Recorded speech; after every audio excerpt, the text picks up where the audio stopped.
हम लोग आज पढ़ेंगे क्या, सॉलिड स्टेट का अगला टॉपिक, टाइप्स ऑफ सॉलिड। ये कितने तरह के होते हैं वो देखते हैं और इसका पूरा ब्रीफ देखते हैं। इसका हर एक लाइन आपके लिए क्वेश्चन के बराबर है, तो अच्छे से देखना, क्लियर हो जाएगा सारा। ठीक है, चलो देखते हैं। सॉलिड, टाइप्स ऑफ सॉलिड कितने तरह के हैं? 4। आयनिक सॉलिड, कोवलेंट सॉलिड, फिर मॉलिक्यूलर सॉलिड और मेटालिक सॉलिड। ठीक है, हम लोग इसको बाई पार्ट देखेंगे। पहले तो सेक्शन क्या फोर्सेस है, क्या कॉन्स्टिट्यूएंट है, फिर उसके बाद बाई पार्ट इसको खोलेंगे और इसको खत्म कर लेंगे। ठीक है, चलो चलते हैं। आयनिक सॉलिड में कॉन्स्टिट्यूएंट क्या होता है? आयनिक है, आयंस है, तो क्या होगा? पॉजिटिव और नेगेटिव चार्ज होगा। ठीक है, और इसमें फोर्स क्या होता है? क्वेश्चन यहां से भी पूछते हैं। फोर्स क्या है? कूलम्बिक और electrostatic force of attraction. Coulombic और electrostatic force of attraction. Next, covalent solid को नेटवर्क सॉलिड के नाम से भी जाना जाता है, जेंट मॉलिक्यूल के नाम से भी जाना जाता है और कंडक्टिंग सॉलिड के नाम से भी जाना जाता है। मतलब 4 नाम से, कोवलेंट, नेटवर्क, जेंट और कंडक्टिंग सॉलिड। इन सभी से क्वेश्चन आते हैं कि कोवलेंट सॉलिड या नेटवर्क सॉलिड, जेंट मॉलिक्यूल, ये सब करके। ठीक है, अब आ रहे हैं हम लोग कोवलेंट सॉलिड और उसको क्या बोलते हैं? नेटवर्क, जेंट और कंडक्टिंग सॉलिड। ये इसका कॉन्स्टिट्यूएंट पार्टिकल क्या है? एटम्स। और इसमें कौन सा फोर्स लगता है? Covalent bonding. Okay, next, molecular solid में कॉन्स्टिट्यूएंट उसका क्या है? पार्टिकल का मॉलिक्यूल्स। और इसका फोर्स क्या लगता है? Weak van der Waals force of attraction. Next, metallic solid क्या बोलता है? इसमें क्या है? इसका कॉन्स्टिट्यूएंट पार्टिकल पॉजिटिव आयंस। इसमें फोर्स क्या लगता है? मेटेलिक बॉन्डिंग लगा। और एक अलग mobile electron and positive kernels transfer करता है एक दूसरे से। मोबिलिटी, ट्रांसफर होना। ठीक है, अब अपन आते हैं, अब हम लोग 1 बाय 1 देखेंगे। जैसे कि आयनिक सॉलिड को पूरा क्लियरिफिकेशन के हिसाब से देखते हैं।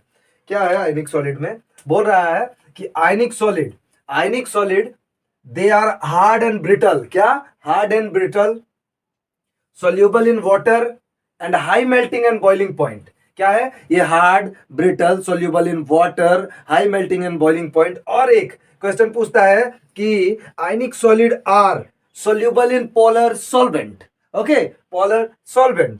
अब in the solid form, ionic solid क्या है? In the solid form they are non conductor. but in molten and aqueous form they become good conductor।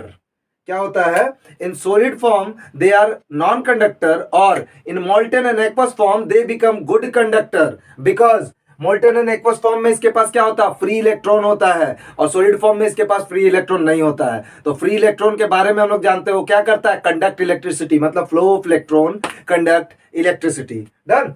अब हम लोग इसके एग्जांपल को देखते हैं। सबसे ज्यादा क्वेश्चन इन्हीं सबसे पूछा जाता है।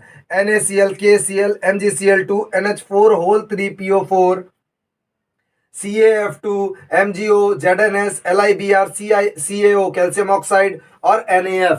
मैं बता रहा हूं, क्वेश्चन रख के पूछे जा रहे हैं कि CaF2 कौन से सॉलिड में आता है, कहां आता है? तो आयनिक सॉलिड में। KCl, NaCl, MgCl2, ये सब एग्जांपल एक एग्जांपल करके पूछ देंगे आपसे आयनिक सॉलिड में क्या आता है। आपको ये एग्जांपल्स भी याद रखने हैं। ठीक है, अब अपन बढ़ेंगे कोवलेंट सॉलिड की तरफ। कोवलेंट सॉलिड, अभी मैं बार बार बोल रहा हूं, कोवलेंट सॉलिड को और कितने तरह से बोला जाता है? 4 तरह से बोला जाता है। क्या बोला जाता है? 4 तरह से। Covalent solid, network solid, giant molecule और कंडक्टिंग सॉलिड। इसको 4 नामों से जाना जाता है। अब फिर से, covalent solid they are also hard and brittle except graphite is soft. Except graphite. Covalent solid में सारा जो मॉलिक्यूल्स और जो जितना भी एटम्स है ना, सब क्या होंगे? हार्ड एंड ब्रिटल होंगे। बट किसको छोड़कर? ग्रेफाइट को छोड़कर, क्योंकि वो सॉफ्ट होता है। और ग्रेफाइट के बारे में एक क्वेश्चन और आता है कि why graphite is use as lubricant. ठीक है, because it have free electron, that's why it is use an lubricant. Next, they are bad conductor of electricity except graphite. क्यों? क्योंकि graphite is good conductor of electricity. Done. Network solid और covalent solid are bad conductor of electricity, but except किसको? Graphite को। Graphite is good conductor of electricity. और फिर electricity conduct करने के लिए क्या चाहिए? Free electron, that's it. they have high melting and boiling point and insoluble in water. They have high melting and boiling point and insoluble in water but soluble in non-polar solvent. किसमें? Soluble in non-polar solvent such as benzene and carbon tetrachloride. They are non-polar solvent. Done. Next. अब इसके examples को देखते हैं. Example में पहला diamond.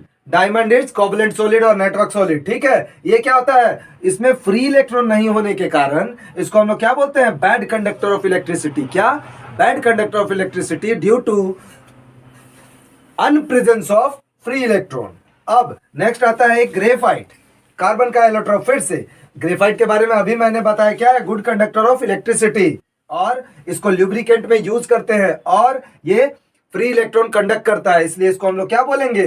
Good conductor of electricity. Quartz, silicon dioxide, ये भी क्या है? कोवलेंट सॉलिड का एग्जांपल है. Silicon carbide. Silicon carbide SiC. Next AiN और फिर फ्लोरीन्स. फ्लोरीन्स भी कोवलेंट सॉलिड के एग्जांपल हैं. अब डायमंड का कुछ जगह पे क्वेश्चन पूछा गया, डायमंड का हाइब्रिडाइजेशन क्या है? तो डायमंड sp3 हाइब्रिडाइजेशन शो करता है. क्या करता है? sp3 हाइब्रिडाइजेशन शो करता है. तो ये हम लोग कोवलेंट सॉलिड, नेटवर्क सॉलिड या उसी को कंडक्टिंग और जेंट मॉलिक्यूल सॉलिड भी बोलते हैं. इसको हम लोग खत्म कर चुके हैं. अब हम लोग बढ़ रहे हैं मॉलिक्यूलर सॉलिड में. Molecular solid basically molecular solid को 3 पार्ट में बांटा गया है. Non polar solid, polar solid और हाइड्रोजन बॉन्डेड सॉलिड. अब सवाल पूछता है कि इनमें से विच of the following has London और डिस्पर्सन फोर्स. आपको पता रहेगा कि लंदन और dispersion force non polar solid है, तभी तो आप आंसर करोगे. तो ये है. कौन सा फोर्स से अट्रैक्ट रहता है? ये लंदन और डिस्पर्सन फोर्स. क्या है? Non polar solid. इसका एग्जांपल क्या है? Argon, carbon tetrachloride, CCl4, iodine molecule. Question पूछ रखे हैं आपके मॉडल सेट में, आप देख लेना. आयोडीन मॉलिक्यूल क्या हो जाएगा? Non polar solvent. Non polar solid क्या है? इस पे फोर्स लंदन और dispersion force. Chlorine, hydrogen, CO2, carbon dioxide. अब इसके कैरेक्टरिस्टिक्स क्या है? सॉफ्ट, वोलेटाइल है, non conductor of electricity, low melting and boiling point. No melting and boiling point. अब अपन जाते हैं इसके दूसरे फॉर्म में, पोलर सॉलिड. पोलर सॉलिड किस अट्रैक्शन से कनेक्ट होता है? Dipole dipole interaction. Dipole dipole interaction. Example क्या है? Hydrogen chloride, HCl, SO2, sulphur dioxide, CHCl3, HBr, dry ice और CO2. ये मोस्ट इंपॉर्टेंट क्वेश्चन है जो पूछे जाते हैं कि कौन से सॉलिड से कनेक्ट होता है ये ड्राई आइस और CO2.